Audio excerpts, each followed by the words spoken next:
ఈరోజు మంగళగిరికి వస్తున్నా. మంగళగిరి మామూలుగా అయితే ఫస్ట్ టైం, దీనికంటే మంచి సీట్లున్నాయి. మంచి సీట్లుంటే ఎలక్షన్లు వచ్చాయి. నేను ఆ రోజు సజెస్ట్ చేశాను, మంగళగిరిలో ఇంతవరకు మనం గెలవలేదు, ఒకేసారి గెలిచాం. ఎందుకంటే పార్టీని నడిపించింది నేనే కాబట్టి 40 సంవత్సరాల సుదీర్ఘ రాజకీయ చరిత్రలో మొట్టమొదటిసారిగా కోటేశ్వరరావు ఎంఎస్ఎస్ కోటేశ్వరరావు అంటే అప్పట్లో గెలిచాం. తర్వాత గెలవల.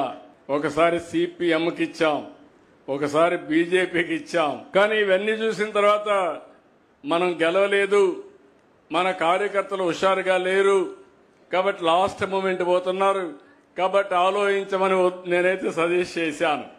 సజెస్ట్ చేస్తే కాదు నేను ఇక్కడే నిలబడతానని నిర్ణయం తీసుకున్నారు. నేను అలో చేశాను. అది అయిన తర్వాత 5,000 ఓట్లతో ఓడిపోయాడు. ఓడిపోయినప్పుడు అన్నాడు, నేను ఎక్కడైతే ఓడిపోయానో అక్కడే అద్వితీయంగా గెలవాలి, మంచి మెజార్టీతో గెలవాలని పట్టుదలతో ముందుకు వచ్చాడు. అది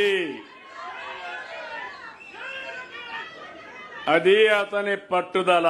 మీలో కూడా సమస్యలున్నాయని పారిపోతే సమస్యలే మనల్ని ఫినిష్ చేస్తాయి.